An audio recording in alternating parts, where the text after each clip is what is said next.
Muy bien, pues vamos a seguir estudiando el libro de Deuteronomio. Estamos en el capítulo 3 y continúa el relato que está hablando Moisés hacia todo el pueblo. Es como una prédica. Yo veo estos pasajes como el equivalente al Sermón del Monte, nada más que del Tanaj, el Sermón del Monte del Antiguo Testamento, en el que Moisés hace un recuento, como les decía, de todo lo que sucedió, pero no como una historia, no como una anécdota, sino realmente como un expositor que está tratando de cautivar a su audiencia y de que reflexionen como un testimonio que va a servir para que todos cambiemos. Así que dice el capítulo 3, verso 1: Volvimos pues y subimos camino de Basán, y nos salió al encuentro Og, rey de Basán, para pelear él y todo su pueblo en Endrei. Me dijo el Eterno: no tengas temor de él, porque en tu mano he entregado a él y a todo su pueblo, con su tierra, y harás con él como hiciste con Sehón, rey amorreo, que habitaba en Hesbón. Y el Eterno nuestro Dios entregó también en nuestra mano a Og, rey de Basán, y a todo su pueblo, al cual derrotamos hasta acabar con todos. Y tomamos entonces todas sus ciudades. No quedó ciudad que no les tomásemos. 60 ciudades, toda la tierra de Argob, del reino de Og en Basán.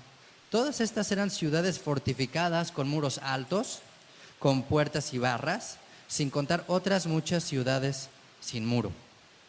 Y las destruimos, como hicimos a Sehón, rey de Hesbón, matando en toda ciudad a hombres, mujeres y niños. Pues, les reitero que este pasaje ha sido usado frecuentemente por aquellos que están en contra de la palabra de Dios, justamente en contra de la soberanía de Dios, cuestionando esta situación de cómo es posible que Dios haya ordenado matar de una ciudad hombres, mujeres y niños. Pero bueno, reiteremos un punto también a su vez muy importante, que si ustedes no tienen esta piedra angular en su fe, todo lo que construyan encima no va a servir de nada, ¿ok? Y esta piedra angular es que Dios es justo, que la justicia de Dios es perfecta, aun cuando nuestros ojos no lo sean. Quizás muchos lo ven con una cuestión de que es fe. Bueno, pues tal vez es fe, pero la fe tampoco es ciega. Sí tenemos que entender este principio. Dios es justo, no hay ningún error en él. Nada de lo que sucede en esta vida va a quedar algún día sin que se cumpla la justicia.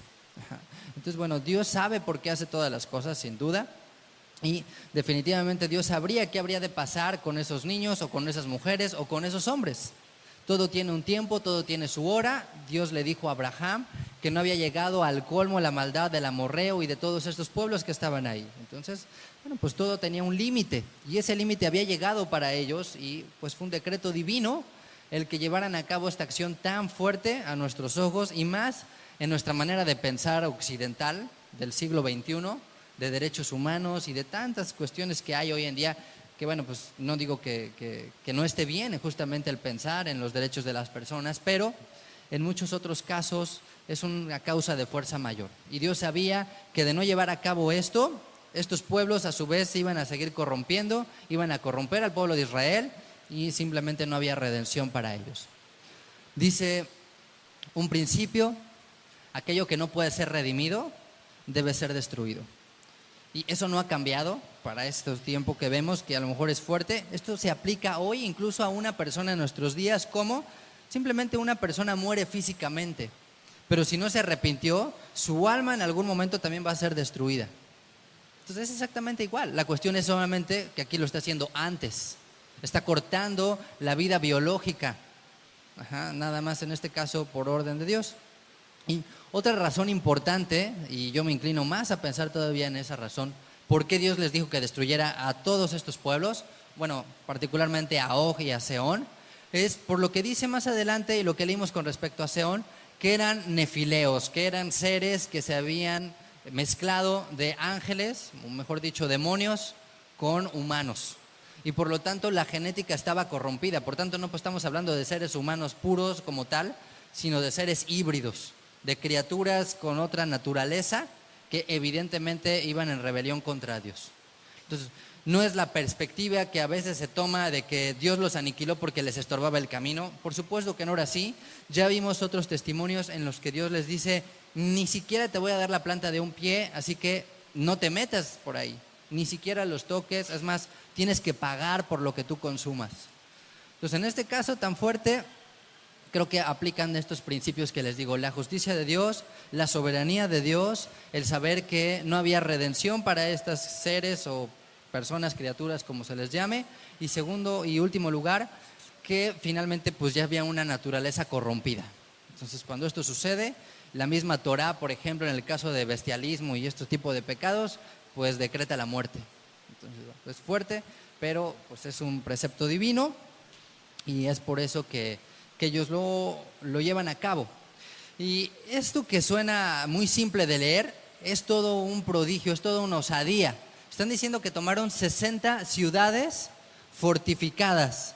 Dice que había ciudades con muros altos, con puertas y barras, o sea, con cuestión como de herrería, como si fuese hoy, vamos a llamarlo así, alta tecnología. Entonces casi todos tenemos la idea que Jericó es así como un milagro, y lo cual lo fue. Pero lo que hizo Moisés junto con Josué, porque Josué era el líder militar ya para esta instancia prácticamente, fue increíble. O sea, derrotar 60 ciudades, imagínate, por más pequeñas que sean, estamos hablando de algo extraordinario para un pueblo de esclavos que acababan de salir de Egipto. Dice el verso 7: tomamos para nosotros todo el ganado y los despojos de las ciudades. Tomamos en aquel tiempo la tierra desde el arroyo de Arnón hasta el monte de Hermón, de manos de los 2 reyes amorreos que estaban a este lado del Jordán. Los sidonios llaman a Hermón Sirión y los amorreos Senir. Todas las ciudades de la llanura y todo Galad y todo Basán hasta Salca y Edrei, ciudades del reino de Og en Basán, porque únicamente Og, rey de Basán, había quedado del resto de los gigantes. Ya ven, estos son los gigantes que se habían mezclado desde la época de Noé. Dice aquí: su cama, una cama de hierro, no está en Rabá de los hijos de Amón. La longitud de ella es de 9 codos y su anchura de 4 codos, según el codo de un hombre. Esto es para que nos demos una idea del tamaño de este ser. La cama aproximadamente eran 4,5 metros de largo por 2 metros de ancho. O sea, pues ni una king size. En ese tiempo pues yo creo que no había esas cuestiones de king size. Dice que era tan grande y tan pesado este hombre que no le aguantaban las camas de madera. O sea, de esas de madera, no, pues lo tronaban. Tenían que ser camas de hierro. Entonces imagínense, 4,5 metros la cama de largo y 2 metros de ancho. O sea, era más grande que Goliat. Mucho más grande que Goliat. Goliat estaba más arriba de los 3 metros, pero no llegaba a 4 metros. Aquí aproximadamente, pues si la cama medía eso, imagínense lo que estaba. O sea, estamos hablando de una medida por ahí. 4,5 metros y 2 metros de largo. Por eso cuando los van a atacar a este pueblo, Dios le dijo a Moisés: no le tengas miedo. O sea, este cuate tiene la fama así de, pues, obviamente, ser el más grande posiblemente que había, pero tú no tengas temor, yo lo voy a entregar en tu mano, ¿no? Y dicen algunos eruditos que posiblemente esta cama después se le veneraba, ¿no? Así como los vehículos del papamóvil y eso de que wow, ahí va a pasar el vehículo. Bueno, pues así la cama, imagínense, la cama era así como que también objeto de veneración. Y yo creo que al mismo tiempo quedó como testimonio para saber lo que Dios hizo por su pueblo. Dice el verso 12: y esta tierra que heredamos en aquel tiempo, desde Aroer, que está junto al arroyo de Arnón, y la mitad del monte de Galad con sus ciudades, la di a los rubenitas y a los gaditas, y el resto de Galad y todo Basán del reino de Og, toda la tierra de Argob, que se llamaba la tierra de los gigantes, la di a la media tribu de Manashe. Jair, hijo de Manashe, tomó toda la tierra de Argob hasta el límite de Jesur y Maca, y la llamó por su nombre Basán Jabot Jair hasta hoy. Y Galad se la di a Maquir. Y a los rubenitas y gaditas les di de Galad hasta el arroyo de Arnón, y a los rubenitas y gaditas les di Galad hasta el arroyo de Arnón, teniendo por límite el medio del valle hasta el arroyo de Jaboc, el cual es límite de los hijos de Amón. También el Arabá con el Jordán como límite desde Cineret hasta el mar de Arabá, el mar salado a piel de las laderas de Pisga al oriente. Cineret es, nada más como dato, es el lago de Galilea, el mar de Galilea, ese es Cineret. ¿Okay? Y bueno, dice aquí al pie de las laderas de Pisga al oriente. Entonces ya sabíamos que el plan era que todos entraran a la tierra que estaba justamente del otro lado del río Jordán, pero pues estas 3 tribus, por la abundancia que tenían, decidieron quedarse ahí y entonces pues ya no pudieron pasar todos como era la idea original. Entonces, finalmente también hicieron una promesa que vamos a ver de ayudar a sus hermanos. Dice, les mandé entonces diciendo, el Eterno vuestro Dios os has dado esta tierra por heredad, pero iréis armados todos los valientes delante de vuestros hermanos, los hijos de Israel. Solamente vuestras mujeres, vuestros hijos y vuestros ganados, yo sé que tenéis mucho ganado, quedarán en las ciudades que os he dado, hasta que el Eterno dé reposo a vuestros hermanos, así como a ustedes, y hereden ellos también la tierra que el Señor vuestro Dios les da al otro lado del Jordán. Entonces os volveréis cada uno a la heredad que yo les he dado. ¿Qué les está diciendo Dios? Ok, no te olvides de tus promesas. No te olvides que tú dijiste que ibas a tener esta tierra, pero que cuando les tocara a ellos conquistar su tierra, así como ellos te ayudaron, tú les tienes que ayudar también. Entonces no dejes la espada, casi le dice, hasta que todas las tribus tengan su heredad, hasta que todos tengan ese descanso que tú ya tienes. Y la idea de esto es, no te olvides de tus hermanos, no te olvides de tus promesas. Imagínense, nos encanta conocer las promesas de Dios, ¿no? Hay hasta algunas Biblias que son la Biblia de promesas. Pero si Dios nos hiciera ver lo que hemos prometido, ¿en dónde quedamos? ¿No? Yo creo que ahí sí ya chafeamos. Porque a todos nos gusta prometer, pero es difícil cumplir. Y a todos nos gusta conocer las promesas de Dios, pero qué difícil es cuando ya nos corresponde darlas. Y nos sucede la típica ley que le llaman la ley del rápido olvido. La ley del rápido olvido, ¿cuál es? Es que se nos olvida cuando tú ya estás bien, que algún día tú también pasaste por lo que está pasando el hermano. Eso tenemos que quitarnos, tenemos que arrancar de nuestro interior, de nuestro yetzer hará, esta cuestión del egoísmo, de olvidarnos de los demás, de la insensibilidad. Entonces, esta promesa se les recalca varias veces Moisés y después Josué a las 3 tribus. A la media tribu de Manasés, a la tribu de Rubén y a la tribu de Gad, decir, hey, no se olviden que no pueden pensar que todo está bien mientras haya alguna tribu que no haya tomado su heredad, que haya llegado a su tierra. Esta misma idea la maneja el apóstol Pablo en Romanos capítulo 11, cuando habla de la relación entre judíos y gentiles, en la idea del olivo, que han sido injertados algunas ramas ahí, porque algunas fueron desgajadas por incredulidad, pero al final el cierre de ese tema de cómo Israel va a ser salvo, porque es el punto más importante, es que a Israel le ha acontecido endurecimiento en parte, a Judá. Dice, ¿hasta qué momento? Hasta que haya entrado la plenitud de los gentiles, dice, y entonces, o sea, de esta manera, todo Israel podrá ser salvo. En pocas palabras, lo que te está tratando de decir Pablo es, tu salvación no está completa hasta que aquel hermano que no conozca no haya entrado. O sea, hay un cierto número, vamos a llamarlo así, hay una plenitud de gentiles, Meloja Goyim se le llama, que tiene que ver con las naciones que son las 10 tribus de Israel que se dispersaron y que dice, ahora están volviendo. Dice, y no van a estar Israel completo hasta que esos gentiles no conozcan su heredad, hasta que no reconozcan de dónde los arrancó el Señor y que ahora son parte de un olivo. No va a estar completa Israel, no va a estar completa nuestra salvación hasta que esto no suceda. Entonces nos está involucrando a todos en el papel de que tenemos que transmitir este mensaje, que tenemos que hacerle llegar este mensaje a muchas más personas que están estudiando la Biblia pero no se han dado cuenta de su heredad. No se dan cuenta que son parte de Israel. Y eso es algo que tenemos que cargar todos. Es algo que no nada más viene de aquí, de los que enseñamos o de los que compartimos, sino realmente de todos nosotros. De invitar a otras personas a darse cuenta de lo que el Eterno les ha dado. Entonces, pues asumamos la misma posición que tienen los rubenitas, los galaditas y la media tribu de Manasés. De decir, Señor, no voy a descansar. Yo estoy aquí, está perfecto. Bueno, a lo mejor hace mucho calor, pero finalmente ya estoy aquí. Y ya tengo fiestas, y ya tengo Shabbat, y ya tengo Brit Milá, y ya tengo kosher, y ya tengo muchas otras cosas que no entendía antes. Qué bendición, wow, padrísimo, ya, a gozarnos, a alegrarnos. Qué alegría. Pues sí, pero faltan muchos otros para poder decir que estamos completos. Bueno, dice el verso 21.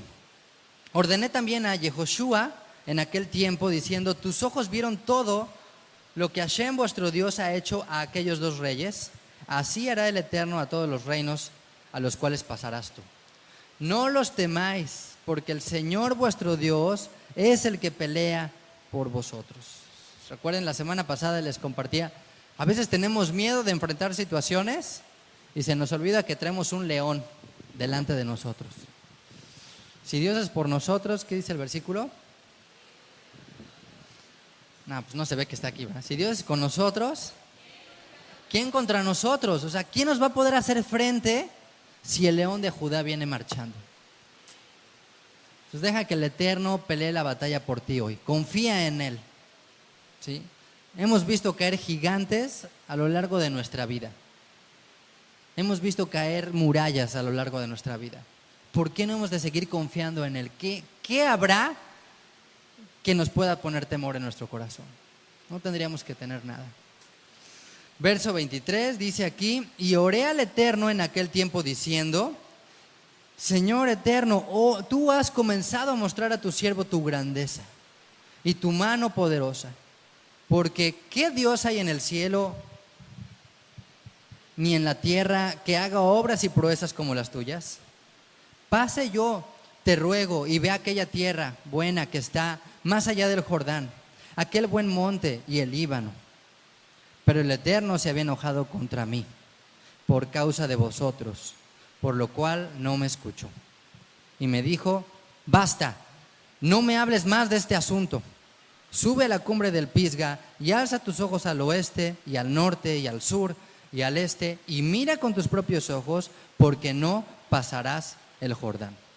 Y manda a Josué y anímalo y fortalécelo, porque él ha de pasar delante de este pueblo y él les hará heredar la tierra que verás, y paramos en el valle delante de Bet Peor.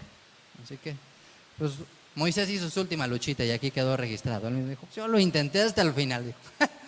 Dijo, pues ya sé que ya me dijo que no, pero pues igual en una de esas cambia de opinión, ¿no? Y yo creo que, ¿por qué se atrevió Moisés a hacer esto? Yo me pregunto mucho esto. Creo que hay varias razones. Yo creo que una de ellas es porque Moisés sabía la misericordia de Dios.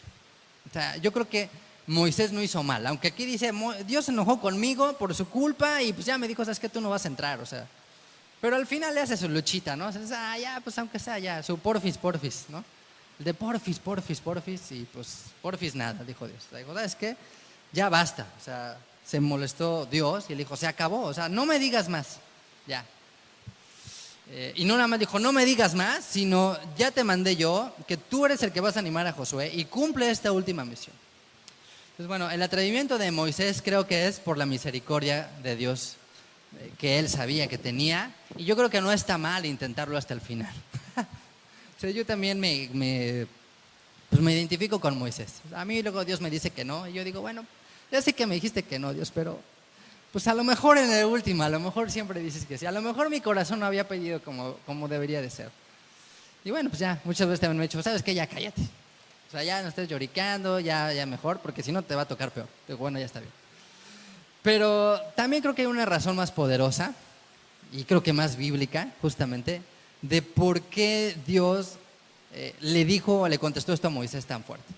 Porque, oye, pues como que se oye muy fuerte, ¿no? O sea, pobre Moisés, yo me imagino, pues, todo lo que vivió ya siendo anciano, oye, dame chance de entrar. Y te le dice, mira, pues sube y ves todo esto, pues tú no vas a entrar ahí.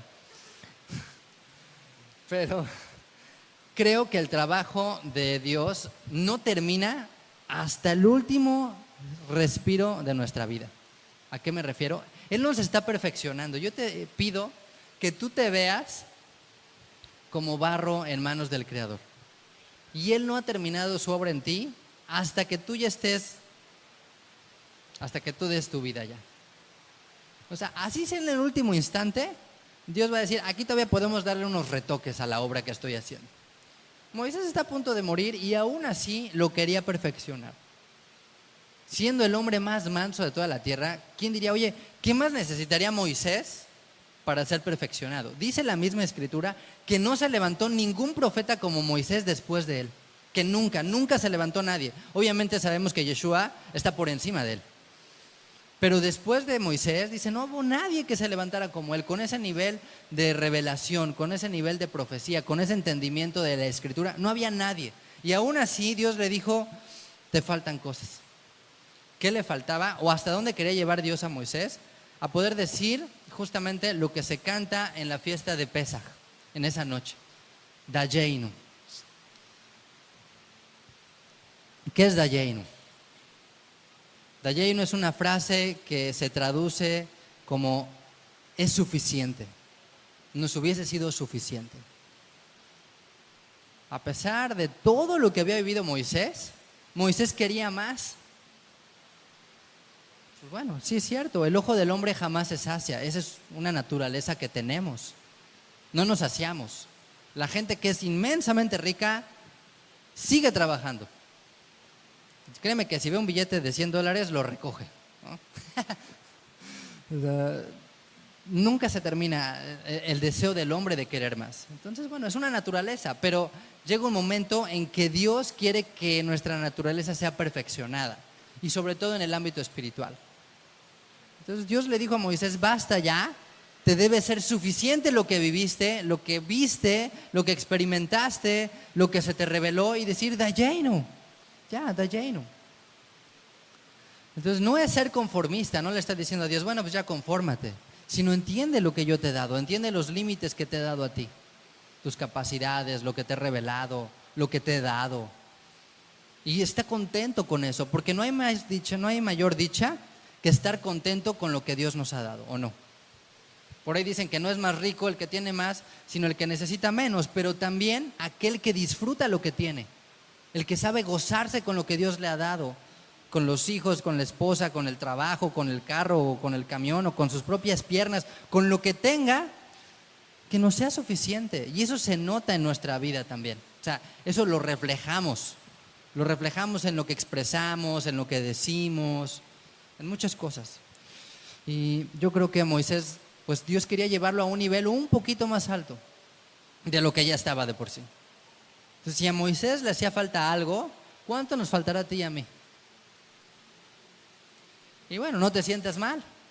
Si Moisés, con todo lo que había vivido, aún así decía, pues dame chance más, por favor, algo más, Dios le dijo, ya no. Bueno, nosotros no hemos vivido lo que ha vivido Moisés, pero que Dios nos dé sabiduría para poder decir dayenu cuando tengamos que decirlo. Cuando Dios nos cierre esa puerta, cuando Dios nos diga, basta ya, no voy a hacer esto. Confórmate con esto. Mantente contento con lo que Dios te ha dado. Ya, ha sido suficiente. El tiempo que tuviste pues a esa persona, el tiempo que tuviste ese dinero, el tiempo que tuviste ese trabajo, lo que sea, que podemos al final decir, Señor, gracias. Gracias por lo que nos has dado. Y el relato continúa en el capítulo 4, y es una joya este capítulo. No lo vamos a poder terminar el día de hoy, pero realmente es algo maravilloso. Por eso dicen que Devarim es la joya de la Torah. Dice en el capítulo 4, verso 1. Ahora pues, oh Israel, oye los estatutos. Dice, Shema Israel. Este es el preámbulo del Shema. Shema Israel. Dice, los estatutos y decretos que yo les enseño para que los ejecutéis y viváis, y entréis y poseáis la tierra que Hashem, el Dios de vuestros padres, os da. No añadiréis a la palabra que yo os mando, ni disminuiréis de ella, para que guardéis los mandamientos del Eterno vuestro Dios que yo os ordeno. Entonces dice, escucha con atención esto. La palabra Shema implica escuchar para obedecer. No es oír, es simplemente, tiene que ver como algo que se oye con la idea de ejecutarlo, de llevarlo a cabo. O sea, no hay una palabra en el español para esto, o no sé si le exista, pero creo que no hay. O sea, pero en el hebreo la idea es como cuando le dices a tu hijo, oye, ¿qué no me escuchaste? O sea, si te dije esto es para que lo hicieras. Más o menos algo así. Entonces, bueno, es lo que el primero que empieza exhortándoles Moisés. Es una exhortación a la obediencia. Y el primer precepto que les da es, bueno, escuches los estatutos y los decretos, y una vez que los escuches, dice, no añadas a la palabra que yo les mando, ni tampoco disminuyas. O sea, como quien dice, Ni le quites, ni le pongas. Deja la receta como está. Y esto tristemente es lo que ha sucedido en nuestros días, ¿sí? ¿Qué sucede si le agregamos? Lo hacemos pesado. Y esto es lo que ha sucedido hoy en día en el judaísmo. O sea, lamentablemente, a veces por el afán de guardar mejor, terminamos añadiendo algo que no está en la palabra. Entonces, el judaísmo se ha dado a la tarea de, a veces en la interpretación y tal vez en el buen afán de querer guardar mejor el mandamiento, agregar mandamientos. Y agregar y agregar y agregar. Y llega un momento en que, como se los dijo Yeshua en Marcos capítulo 7, ustedes han invalidado el mandamiento de Dios por terminar guardando una tradición. Y hay un mar de mandamientos en el Talmud, en la ley oral, que no son parte de la ley escrita y que a veces hace mucho más énfasis en guardar eso que en guardar simplemente lo que está escrito. Y lo que llega a suceder es lo mismo que expresó Yeshua cuando dice: ustedes atan cargas pesadas y difíciles de llevar y en su corazón realmente ni siquiera quieren llevarlas. O sea, en el interior hay algo que te dice: pues que no quiero hacerlo, o sea, no, me es pesado llevarlo. Y la palabra de Dios, de acuerdo a lo que dice 1 de Juan, en el capítulo 5, dice que los mandamientos de Dios no son gravosos, no son pesados. Si los mandamientos de Dios te están siendo pesados, una de dos: o tu inclinación al mal, tu carne no los quiere hacer, y pues esa es otra cosa que hay que tratar, o no son los mandamientos de Dios. O sea, te estás tratando de imponer algo que no viene en la palabra de Dios. Entonces tenemos que examinar a veces estas doctrinas cuando venimos a raíces hebreas, porque no todo viene de Moisés.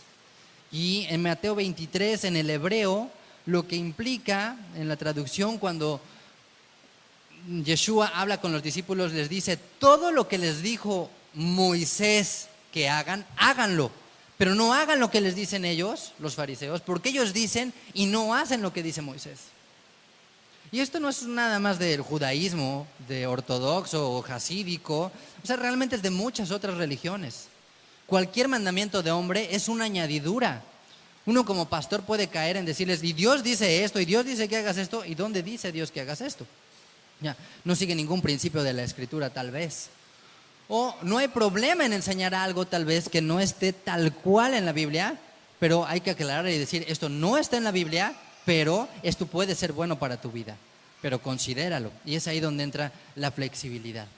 Pero el yugo de Yeshua, el yugo de la Torah, no es un yugo pesado, no tendría por qué serlo. Es triste cuando hay hermanos que lo ven de esa manera, porque quiere decir que no han entendido la ley. La ley, dice de acuerdo al Salmo 19, nos da libertad, nos enseña a caminar libremente. Se ha interpretado como que es un yugo pesado, pero pesado es en los hombres que hemos hecho así la ley.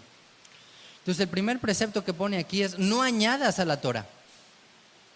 Tengamos cuidado de esto porque lo vamos a hacer pesado. Y el segundo es lo opuesto: no le borres nada a la Torah, no le quites. ¿En dónde creen que se ha caído en esto? Pues lamentablemente en el cristianismo se ha llegado a considerar que la ley no está vigente, que la ley está abrogada o que parte de la ley ya no aplica para nuestros días.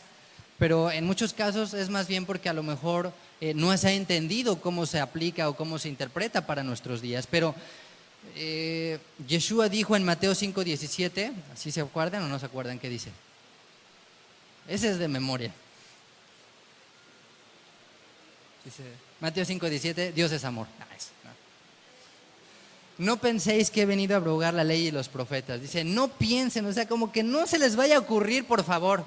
Casi en nuestros días diría: por amor de Dios, no vayas a pensar nunca que vine a abrogar la ley. O sea, no vine a abrogarla, sino a cumplirla.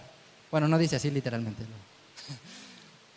No vine a abrogar, sino a cumplir. A cumplir no significa: yo ya la cumplí, tú no hagas nada. O sea, cumplir significa a darle la correcta interpretación. Cuando un rabino decía, o sea, daba una explicación de la Torah y la explicaba correctamente, los que juzgaban decían: has cumplido la Torah. Has cumplido lo que dice la Torah, la explicaste bien. Y cuando una persona la interpretaba mal, hacía un desastre de la Torah, decía: la abrogaste, destruiste la Torah, deshiciste el mandamiento, lo echaste a perder. Entonces lo que está diciendo Yeshua como rabino, como maestro, él está diciendo, yo vengo a enseñarles cómo se debe de guardar la Torah.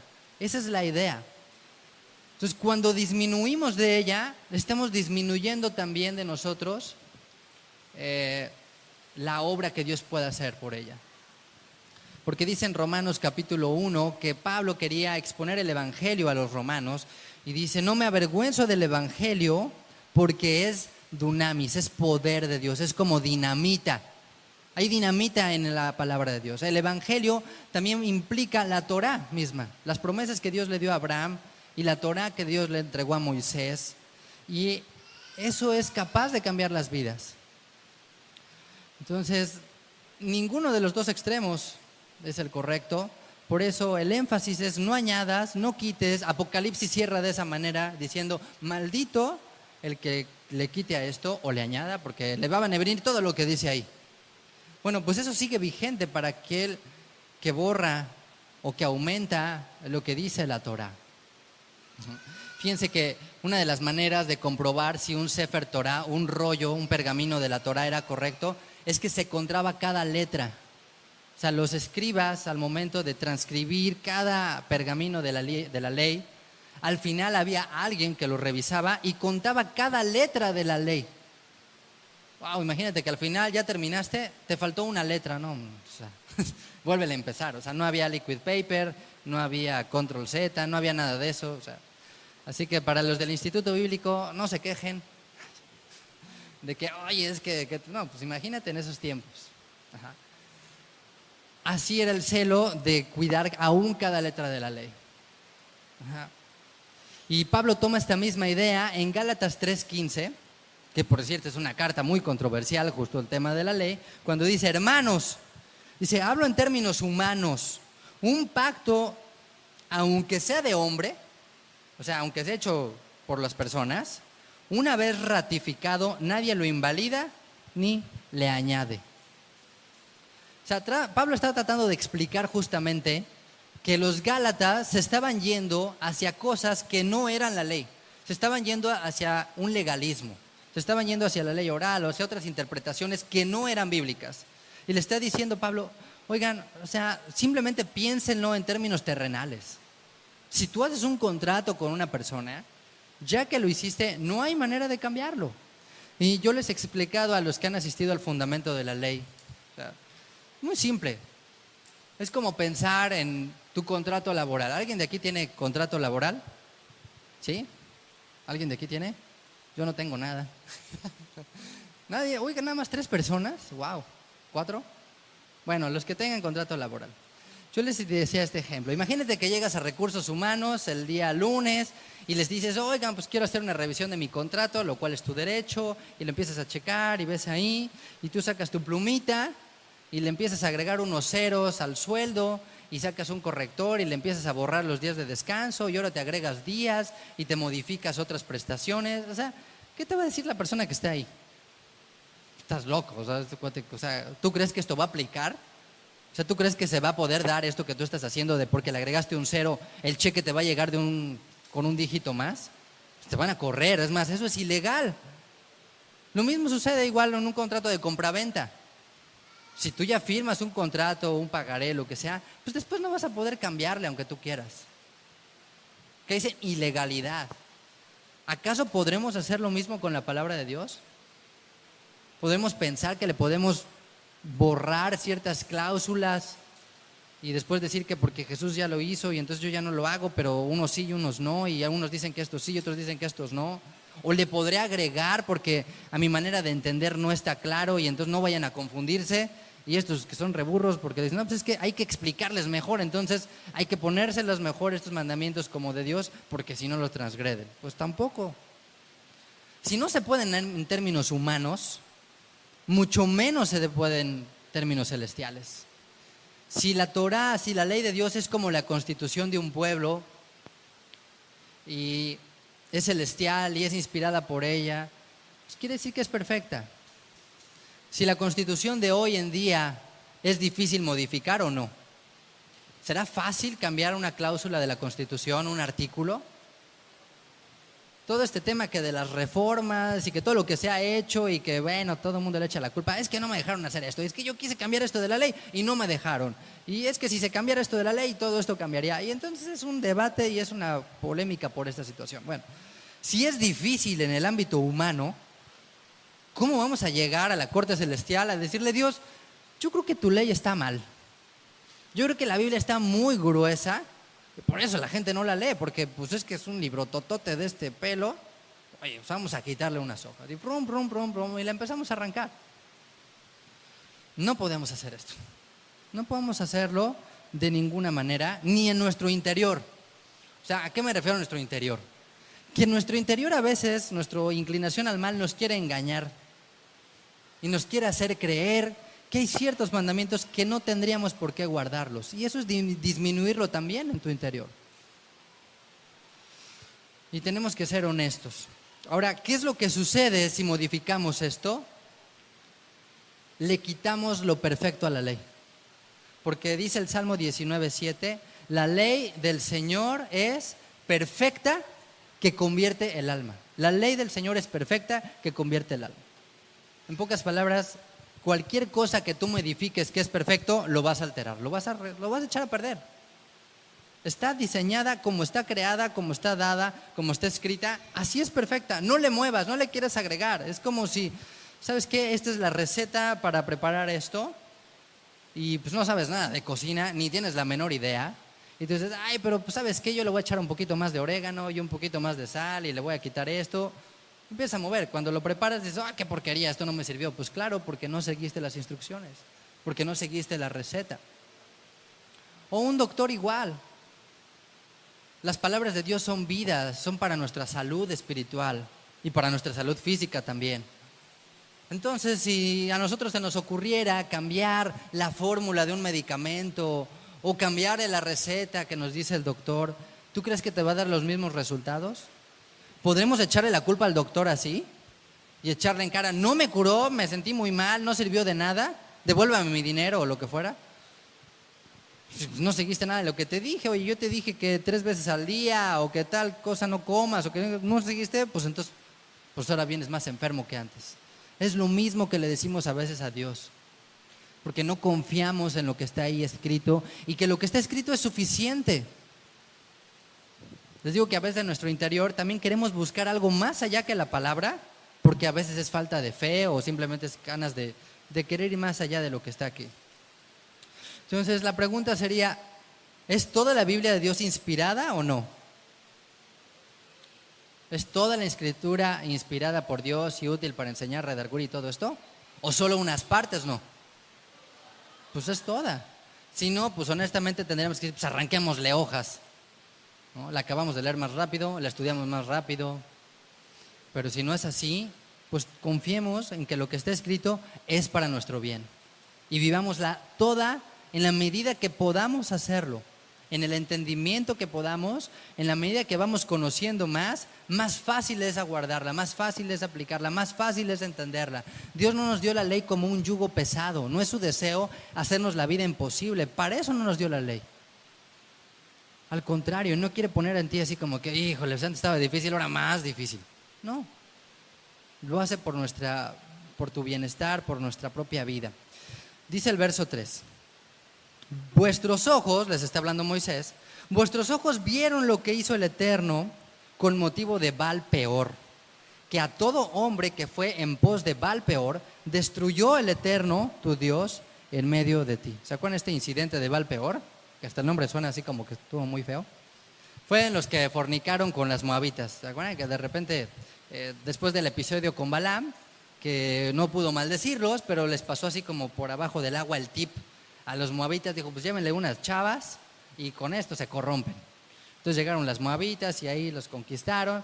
Dice justamente el Talmud, una versión muy curiosa, que dijeron: ¿cómo les vamos a hacer caer? Pues es que a los israelitas les encanta comerciar. Entonces pusieron así como una especie de kermés o una cosa así, pusieron sus puestitos y atrás de cada puestito su tiendita. Y entonces llegaban los judíos a ver, pues qué están vendiendo, ya estamos aburridos de este desierto, a ver qué novedades hay. Llegaron a comprar y les decían: no, pero mira, tengo una mejor mercancía aquí adentro, mira, métete por acá, bla, bla, bla, bla, bla, bla. Y entre copa y copa y entre plática y plática, pues terminaron cayendo. Entonces dice, bueno, pues cuidado con estos incidentes. Dice, por eso les dice aquí Moisés, ustedes vieron lo que Dios les hizo a todos los que cayeron en este pecado. ¿Se acuerdan cuántos murieron? 24,000, principalmente de la tribu de Rubén, porque después también se dio el caso de Finés, que alanceó ahí estos cuates que andaban ahí, el cuate que andaba con la moabita, con la madianita, y todo un incidente fuerte. Dice, bueno, ustedes fueron testigos de eso, mas ustedes que siguieron a Hashem vuestro Dios, todos están vivos hoy. Miren que yo les he enseñado estatutos y decretos, como el Señor mi Dios me mandó, para que hagáis así en medio de la tierra en la cual entráis para tomar posesión de ella. Guardadlos pues y ponedlos por obra, porque esta es vuestra sabiduría y vuestra inteligencia ante los ojos de los pueblos, los cuales oirán todos estos estatutos y dirán, ciertamente, pueblo sabio y entendido, nación grande es esta. Porque ¿qué nación grande hay que tenga dioses tan cercanos a ellos, como lo está el Señor nuestro Dios en todo cuanto le pedimos? ¿Y qué nación grande hay que tenga estatutos y juicios justos, como es toda esta ley que yo pongo delante de vosotros? Fíjense aquí estos pasajes con mucha atención. Moisés le está diciendo qué era o cuál sería el fruto, el resultado de guardar y de poner por obra los mandamientos. Bueno, primer punto, dice el verso 6, guardadlos y ponerlos por obra. ¿Cuál es la diferencia? Guardarlos tiene que ver con como cuando los recibes en tu mente, cuando los entiendes, cuando los analizas, cuando decides hacer el mandamiento tuyo. Como cuando lo meditas y entonces dices, ok, esto es para mí. Ya lo guardaste, ya es tuyo, ya está ahí. ¿Okay? Ponerlo por obra es aplicarlo, es el siguiente paso. Entonces hay que guardar y hay que aplicar. Entonces primero hay que guardarlo efectivamente, porque a veces le pedimos a la gente que guarde si no lo ha entendido. Incluso aplica hasta con los hijos o en el trabajo de haz esto y no entendí bien qué quieres que haga. Entonces el primer parte de poder aplicarlo es guárdalo, entiéndelo, atesóralo. Tú guardas lo que atesoras, lo que tiene un valor para ti. Entonces, si no tiene valor para ti, lo vas a desechar, lo vas a tirar, no lo vas a tener. Entonces, guárdalo, y dice, ponlo por obra, ¿por qué? Esa es tu sabiduría, ahí está tu inteligencia. No está en tu título, o en tu maestría, o en el éxito de tu negocio. No está ahí tu inteligencia, no está ahí tu sabiduría. Tu sabiduría se va a reflejar de esa manera. ¿Delante de quién? Delante de los pueblos. Y cuando todos escuchen esto, ¿qué van a decir? Wow, dice, ciertamente pueblo sabio y entendido es este. Piensa la condición social que tenía el pueblo de Israel. Habían sido 400 años esclavos. 400 años esclavos. O sea, es muy probable que y lo digo, no quiero que suene así como menospreciarlo, pero o sea, su IQ posiblemente pues no sería el más alto. No sería tal vez la gente mejor alimentada, no sería la gente mejor preparada, no sería la gente con el acceso a la mejor educación, no sería la gente con la mejor salud. O sea, todas las situaciones era contraria. Es como alguien que naciera en África, por llamarlo así, en estos países que se están muriendo de hambre, que no saben leer, que no tienen agua, que no tienen acceso a ningún tipo de educación, que están en condiciones paupérrimas, o sea, que están en lo peor. 400 años, o sea, no fue 10 años, no fue mi papá fue esclavo, sino fue mi papá, mi abuelo, mi bisabuelo, todos ellos nacieron igual. La mente también es una condición importante, porque vivir 400 años esclavo, pues tu mente se acostumbra a vivir limitada. O sea, hay gente que tú te das cuenta que es bien lista, que es bien inteligente, aunque no tenga educación, aunque no tenga una formación académica, mejor dicho. Pero es muy capaz. Porque su mente es abierta, porque son personas emocionalmente inteligentes. Pero en la esclavitud la gente se acostumbra a vivir en esa miseria mentalmente, espiritualmente. Y la Torah por eso era tan importante para sus vidas, porque tenía la capacidad de hacerles cambiar todas esas situaciones, Ya físicamente habían salido, pero mentalmente había cosas que tenían que seguir arrastrando. Entonces iban a llegar delante de gente que había vivido toda su vida en situaciones excelentes, de salud, en condiciones pues geográficas o físicas increíbles. Ajá. Tenían mucho más recursos que ellos que estaban saliendo, pero aún así Dios les dijo, tú pon la Torah por obra y toda esa gente te va a terminar admirando a ti. Ajá. Así que aunque tú seas el más bajo en el organigrama de tu empresa, así seas el que digas, y ven ese puntito, así como el mapa ese de usted está aquí, así es de cuenta. Usted está aquí, su jefe está en 240 escalones. Bueno, pues aún el que está hasta ahí arriba, aún esa persona te va a poder admirar a ti por poner por obra la Torah. Ajá. Por poder vivir lo que dice la Torah. Porque hay cosas que nos enseña la Biblia que no tienen precio, que no tienes manera de obtenerla ni con doctorados, ni maestrías, ni con aprendiendo idiomas, ni viajes. No hay. El tener una relación de shalom con tu esposa, con tus hijos, el tener un corazón agradecido a Dios, es algo que no se compra. El poder dormir confiado, sabiendo que tienes el perdón, que tienes la vida eterna, que tienes el perdón de tus pecados, eso tampoco se compra, eso no se estudia. Eso es lo que Dios quiere para tu vida y para mi vida, pero tenemos que creerle, tenemos que guardarlo y tenemos que aplicarlo. Entonces todos los pueblos, dice, van a escuchar, van a ver y van a decir, ciertamente pueblo sabio, entendido, nación grande, porque, dice, ¿qué nación grande hay que tenga dioses tan cercanos a ellos como lo está el Señor nuestro Dios en todo cuanto le pedimos? O sea, yo creo que llegaba un momento en que aún todos estos pueblos o todas estas gentes llegaban con sus dioses, así estas figurotas o figuritas o como se les llamen, y pues les llevaban sus ofrendas y les llevaban sus hijos y les llevaban los frutos de su agricultura y las primicias de su esfuerzo, les llevaban todos esos y la figura así inmutable, ¿no? Yo creo que les decían, oiga, pues por lo menos sonríenme, ¿no? Creo que les decían a la figura de barro, así, oye, pues por lo menos un gracias, ¿no? O sea, por lo menos dime que sí lo recibiste, o por lo menos enójate, oye, aunque sea, pero dime que estás vivo. O sea, no había reacción. Después, más adelante, el mismo Moisés hace una exhortación o sea, todo eso es vanidad.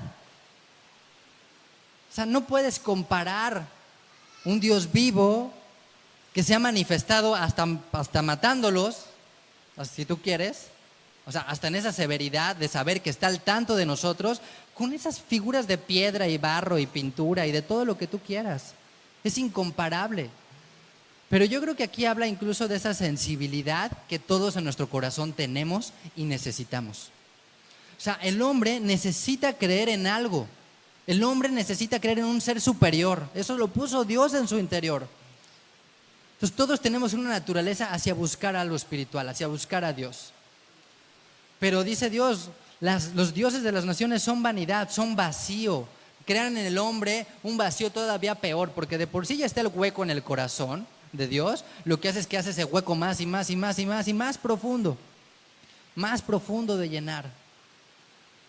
Entonces ese afecto solo puede venir de Dios, solo puede venir de un Dios vivo. Y Dios es amor, y Dios se manifiesta, y todo lo que Él hace para nosotros, aún las correcciones las hace porque nos ama. Así que las naciones dicen con envidia, con nostalgia, con deseo, decir, pues ¿quién tuviera dioses como ustedes? Que les da la lluvia a su tiempo, que les da las cosechas. Bueno, pues que hasta por lo menos los regaña. Ya ni nuestros dioses ni nos regañan, ¿no? Ni nos pelan, es más, no sabemos nada de ellos. Fíjense cómo es así. Verso 8 dice, ¿y qué nación grande hay que tenga estatutos y juicios justos, como es toda esta ley que yo pongo delante de vosotros? También dirán esto, ¿qué es lo que busca el corazón del hombre también? Justicia. Todos en nuestro interior apelamos justicia. Vemos una situación de desequilibrio de justicia y nos da ira, nos da enojo, nos indigna. Y no digan que no. Todos tenemos una dosis en nuestro interior de la justicia divina. de que algún día Dios va a pagar. Bueno, pues los estatutos que Dios dio son juicios justos. Y eso es lo que buscan todas las naciones al final del día. Simplemente que se haga justicia. Y esto era el resultado de guardar la ley, que las naciones dijeran, oye, qué padres leyes tienen, qué increíbles leyes les dejó su Dios. Porque vemos que busca la justicia social, la justicia entre los hermanos, la equidad, la igualdad. Ajá. Todo esto que todos anhelamos, eso es lo que tiene la Torá. Y el hacer esto era lo que Yeshua dijo a sus discípulos también en un sermón en una montaña, al decirles, esto es ser luz a las naciones, esto es ser sal del mundo. Ustedes son la luz, les dijo. Y el término que usaban los rabinos justamente, o esta idea hebrea de ser luz a las naciones, es aquel que guarda la Torá. Porque lámpara es a mis pies tu palabra. Entonces la Torá, la ley, es una luz. El guardarla es ser esa luz. Esa es la idea de Israel, esa es la idea que Dios tiene para ti. Que tú seas como un faro en medio de la oscuridad. Que tú puedas iluminar con tus obras a los demás. Y dijo Yeshua, una ciudad sobre un monte no se puede ocultar. Se va a manifestar que es lo que tú estás creyendo, lo que tú estás viviendo. Y eso es lo que va a querer la gente al final. Por eso es que se dice que el judaísmo no es proselitista, pero bueno, se malentiende esta cuestión. Pero yo creo que sí lo es cuando se aplica la Torah. Yo creo que no tendríamos, por verlo así, que estar tocando las puertas o hacer muchas cosas que hacemos si simplemente nos esmeráramos en guardar lo que dice la Escritura, en vivir en la manera que dice la Escritura. La gente se acercaría diciendo, oye, pues ¿cómo le haces para no estarte bronqueando con tu esposa? ¿O cómo le haces para que tus hijos sean así? ¿Cómo le haces para esto? Quisiéramos tener esto que tú tienes. Dice que al final, en los postreros tiempos, 10 gentes de las naciones tomarán del sitio a un judío y le dirán, queremos ir contigo porque sabemos que Dios está contigo. Porque ellos van a entender, las naciones, que ahí está el Eterno. Que no está en donde han creído que está. Que todos esos dioses son vanidad. Entonces, ese es nuestro llamado, esa es nuestra labor. No es difícil guardar la ley, porque la ley es espiritual y Dios ha puesto en nosotros un espíritu para poder guardarla, pero con la base del amor. Esa es la idea. Así que pues vamos a orar y pedirle a nuestro Padre Celestial que nos ayude, que nos dé sabiduría, que nos dé entendimiento para guardar sus mandamientos y para que aún nuestra propia pareja, si no cree, o nuestros propios hijos, si no creen, vean este cambio en nosotros y digan, oye, si es real, si es cierto esto. Esto no es una religión, yo ya no quiero una religión, la gente no quiere religiones. La gente quiere una relación. Y eso es lo que está diciendo Dios aquí que va a suceder. Cuando la gente vea eso va a decir, oye, ¿qué dioses tan increíbles tienes? Preséntame a tus dioses, porque nomás el mío no da.